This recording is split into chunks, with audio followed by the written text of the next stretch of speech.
ఢిల్లీ పేలుడు కేసు విచారణలో కీలక విషయాలు వెలుగు చూస్తున్నాయి. ఉగ్రవాది డాక్టర్ ముజమిల్ విచారణలో కీలక విషయాలు బయటపెట్టాడు. రిపబ్లిక్ డే టార్గెట్ గా ఉగ్రదాడులకు ప్లాన్ చేసినట్టు ఒప్పుకున్నాడు. ఇందుకోసం గత జనవరిలోనే రెక్కీ కూడా చేసినట్లు చెప్పాడు. ఈ దాడులకు ఎర్రకోట చుట్టుపక్కల ప్రాంతాలను సైతం గుర్తించామని విచారణలో ఒప్పుకున్నాడు. ముజమిల్ దీపావళి రద్దీ సమయంలో మరో దాడికి ప్లాన్ చేశామని, అయితే చివరి నిమిషంలో దాన్ని రద్దు చేసుకున్నట్లు తెలిపాడు. అమర్ రషీద్ మరో 2 కార్లు సమకూర్చుకున్నట్లు వివరించాడు.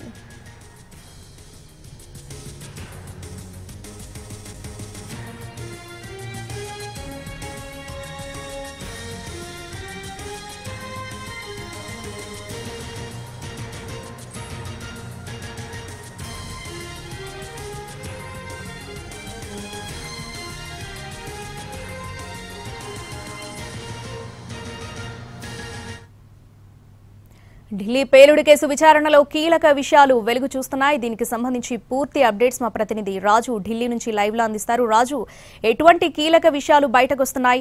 ముజమిల్ విచారణలో ఎటువంటి విషయాలు బయటపడుతున్నాయి? ఇంకా ఎక్కడెక్కడ ప్లాన్ టార్గెట్ గా ప్లాన్ చేశారు? డీటెయిల్స్ ఏంటి దీనికి సంబంధించి?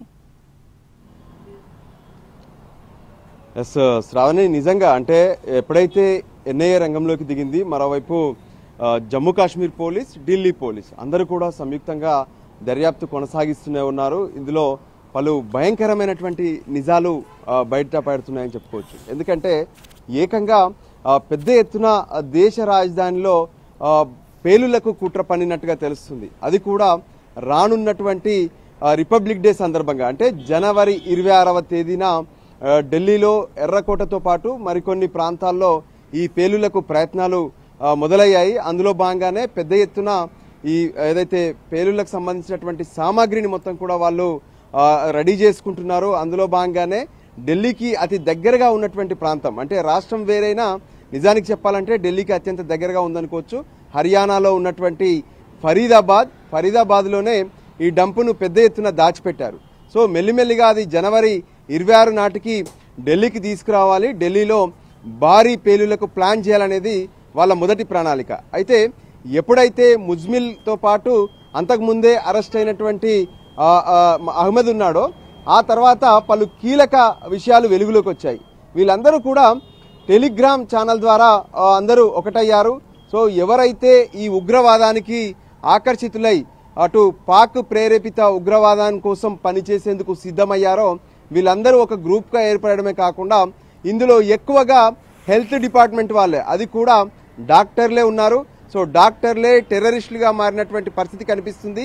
సో ఎక్కడైతే ఫరీదాబాద్లో ఉన్నటువంటి మెడికల్ కాలేజీలో వీళ్ళందరూ ఒక చోట చదువుకోవడమే కాకుండా అక్కడ కలిసి పనిచేసినటువంటి పరిస్థితులు ఉన్నాయి. దాంతోపాటు పుల్వామాలో ఉన్నటువంటి ఏదైతే సోఫియాన్ ప్రాంతంలో ఉన్నటువంటి మరికొందరు కూడా దీనికి యాడ్ అయ్యారు. సో దర్యాప్తులో ఈ విషయాలన్నీ కూడా తెలుస్తూ వస్తున్నాయి. ఎందుకంటే ఎందుకు ఇంత మరి 26న అనుకున్నటువంటి పేలుళ్ళు మొదటే ఎలా జరిగిందనే దాని మీద కూడా కొంత పోలీసులు కూపీలాగుతుంటే మరికొన్ని విషయాలు తెలుస్తున్నాయి. ఎప్పుడైతే అటు శనివారం నుంచి, అంటే గత శనివారం నుంచి పెద్ద ఎత్తున ఈ పేలుళ్ల కుట్రలను జమ్మూ కాశ్మీర్ పోలీసులు భగ్నం చేయడం మొదలుపెట్టారు. సో వాళ్లకు మొదట అహ్మద్ను అరెస్ట్ చేసిన తర్వాత అతన్ని తమదైన స్టైల్లో విచారణ జరిపితే ఏ విధంగానైతే తమకున్నటువంటి గ్రూప్లో ఉన్నటువంటి మరికొన్ని విషయాలు చెప్పడం, ఫరీదాబాద్లో ఏకంగా ఆ పేలుళ్లకు సంబంధించినటువంటి సామాగ్రిని పోలీసులు స్వాధీనం చేసుకున్న తర్వాత ముజ్మిల్ను అరెస్ట్ చేయడం, ఆయనతో పాటు ఎవరైతే షోఫీన్ ఉన్నారో ఆమెను కూడా అరెస్ట్ చేశారు. సో ఫలితంగా ఉమర్ మాత్రం ఈ గ్రూప్ నుంచి తప్పించుకున్నాడు. సో ఉమర్ బయటే ఉన్నారు, ఆయన దొరకలేదు. వాస్తవానికి ఉమర్ ఉపయోగించినటువంటి i20 కారు కూడా ఫరీదాబాద్ దగ్గరలో ఉన్నటువంటి మెడికల్ కాలేజీలోనే చాలా రోజులుగా పార్కింగ్లో ఉంది. ఆ తర్వాత ఎప్పుడైతే ఈ పేలుళ్ల సామాగ్రిని, అంటే వీటన్నిటిని పోలీసులు స్వాధీనం చేసుకోవడము, తర్వాత వరుసగా అరెస్టులు జరుగుతున్నటువంటి క్రమంలోనే హడావుడిగా ఉమర్ తన కారు తీసుకొని బయలుదేరారు. సో ఆ కారు తీసుకొని ఢిల్లీలో ఉన్నటువంటి కొన్ని రద్దీ ప్రాంతాల్లో కూడా ఆయన తిరిగినట్టుగా తెలుస్తుంది. ఓల్డ్ ఢిల్లీలో, దాంతోపాటు కరోల్ బాగ్, సిపి ప్రాంతంలో కూడా ఆ కారు తిరిగినట్టుగా ఇప్పటికే పోలీసులు గుర్తించారు. చివరగా అతను రెడ్ ఫోర్ట్ దగ్గర ఉన్నటువంటి పార్కింగ్కు చేరాడు. మధ్యాహ్నం 3 గంటల సమయంలో దాదాపు 3 గంటల పాటు ఆ పార్కింగ్లోనే ఆ వెహికల్ ఉంది. ఆ వెహికల్లోనే ఉమర్ నబీ ఉన్నట్టుగా గుర్తించారు. సో ఉమర్ నబీ పార్కింగ్లో ఉన్నంతసేపుకు తను బయటికి రాలేదు. పైగా ఎప్పుడు కూడా ఫోన్ మాట్లాడుతున్నట్టుగా కొంత అనుమానాలు వస్తున్నాయి. సో ఆ ఫోన్లో మరి ఆయనకి ఎవరైనా గైడ్ చేశారా, ఏం జరిగిందో తెలియదు. సరిగ్గా 6 గంటలకు తర్వాత తను పార్కింగ్లోంచి బయటికి రావడం, నేరుగా సిగ్నల్ చేరుకోవడం, సిగ్నల్ దగ్గర కారు పేలింది.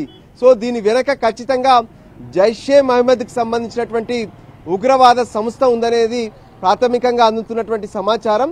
అయితే ఈ డాక్టర్లను, దాంతోపాటు ఈ ఉగ్రవాదులకు సహకరించేందుకు ఉన్నటువంటి కొంతమంది స్లీపర్ సెల్స్, వీళ్ళందరూ కూడా సోషల్ మీడియాలో, ప్రత్యేకంగా టెలిగ్రామ్ ఛానల్లో ఒకటైనట్టుగా తెలుస్తుంది. సో ఫలితంగా ఈ పేలుడు అనేది కొంత అనుకున్నటువంటి ప్లాన్ విచ్ఛిన్నమయ్యేలా ఉంది. సో అందుకోసమే ఉన్నటువంటి మెటీరియల్ను ఎర్రకోట వద్ద పేల్చాలని చెప్పి అనుకున్నట్టుగా కూడా సమాచారం అందుతుంది. వాస్తవానికి మొదట అంటే వాళ్ళు అనుకున్నటువంటి ప్లాన్ ప్రకారం దీపావళి పండుగ రోజే ఢిల్లీలో పేలులకు కుట్ర పన్నారు. అయితే ఆ రోజు సాధ్యం కాకపోవడం తర్వాత వాళ్ళు ఆ ప్లాన్ను మార్చుకున్నారు. అంటే దీపావళి సమయంలో ఎక్కువగా సాయంత్రం వేళ ఇళ్లలోనే పరిమితం అవుతారు. సో ఆ సమయంలో భారీగా పేలుళ్ళు అనేది మరి కుదరకపోవచ్చు అని అనుకున్నారా, లేదంటే ఏమనుకున్నారో తెలియదు, కానీ దీపావళి సమయాన్ని వాయిదా వేసుకొని జనవరి 26ను టార్గెట్ చేశారు. కానీ ఈలోగానే వాళ్ళ లింకులను మొత్తం కూడా పోలీసులు విచ్ఛిన్నం చేయడం కారణంగానే ఉమర్ అతి త్వరగా ఈ పేలుళ్ళు చేయాలి, తన వద్ద ఉన్నటువంటి మెటీరియల్ ఏదైతే ఉందో అమోనియం నైట్రేట్తో పాటు మరికొన్ని లిక్విడ్స్ ఉన్నాయి. సో ఆ బాంబు కూడా పూర్తిగా ఫామ్ చేయనట్టుగా తెలుస్తుంది. ఇప్పటి వరకు అందుతున్నటువంటి సమాచారం వరకు రెడ్ ఫోర్ట్ ముందు ఆ పేలుళ్లలో ఇప్పటికే దాదాపు 40 ముఖ్యమైనటువంటి నమూనాలను FSL రికవరీ చేసుకుంది. అందులో వాళ్ళు పరిశీలిస్తే ప్రాథమిక సమాచారం ప్రకారం అమోనియా నైట్రేట్ ఉంది. అయితే ఇంకొక కీలకమైనటువంటి కెమికల్ను కూడా ఉపయోగించుకున్నట్టుగా తెలుస్తుంది, దానికంటే తీవ్రత ఎక్కువగా ఉన్నటువంటి కెమికల్. సో ఆ కెమికల్ ద్వారానే ఇవన్నీ కూడా పేలుళ్లు జరిగినట్టుగా స్పష్టంగా అర్థమవుతుంది. ఇప్పటికే 12 మంది ఈ ఎర్రకోట ముందు జరిగినటువంటి పేలుళ్ల ద్వారా మృతి చెందితే మరికొంతమంది తీవ్ర గాయాలతో చికిత్స కూడా పొందుతున్నారు. సో ఇంకా వీళ్ళ గ్రూపుకు సంబంధించినటువంటి వాళ్ళు ఎవరెవరు ఉన్నారు ఏంటి అనే దాని మీద ఇన్వెస్టిగేషన్ అయితే కొనసాగుతూనే ఉంది. ఇప్పటి వరకు దాదాపు 15 మందిని అరెస్ట్ చేస్తే అందులో 7 డాక్టర్లే ఉన్నారు. సో ఈ డాక్టర్లు టెర్రర్గా మారేందుకు దీని వెనక ఉన్నటువంటి కుట్ర ఏంటి అనే దాని మీద కూడా ప్రత్యేకంగా ఇన్వెస్టిగేషన్ అయితే కొనసాగుతూనే ఉంది. శ్రావణి. ఎస్ రాజు, ఈ పేలుడు ఘటన తర్వాత రోజుకో షాకింగ్ విషయం అయితే బయటకు వస్తూనే ఉంది.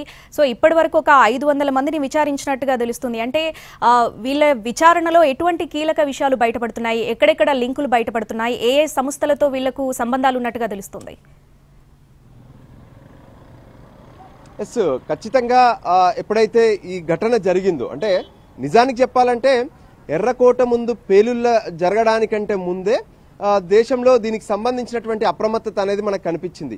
ఏ రోజైతే సోమవారం రోజున సాయంత్రం 6:52 జరగడానికి ముందే అదే రోజు ఉదయం ఫరీదాబాద్లో ఈ భారీ పేలుళ్ల కోసం ఉపయోగించేందుకు సిద్ధంగా ఉన్నటువంటి ఆ కెమికల్స్ను, ఆ డంపును పోలీసులు స్వాధీనం చేసుకున్నారు. అంటే ముందే అలర్ట్ అయ్యారు. అంతకు ముందు నుంచే జమ్మూ కాశ్మీర్లో ఈ విచారణ అనేది కొనసాగుతుంది.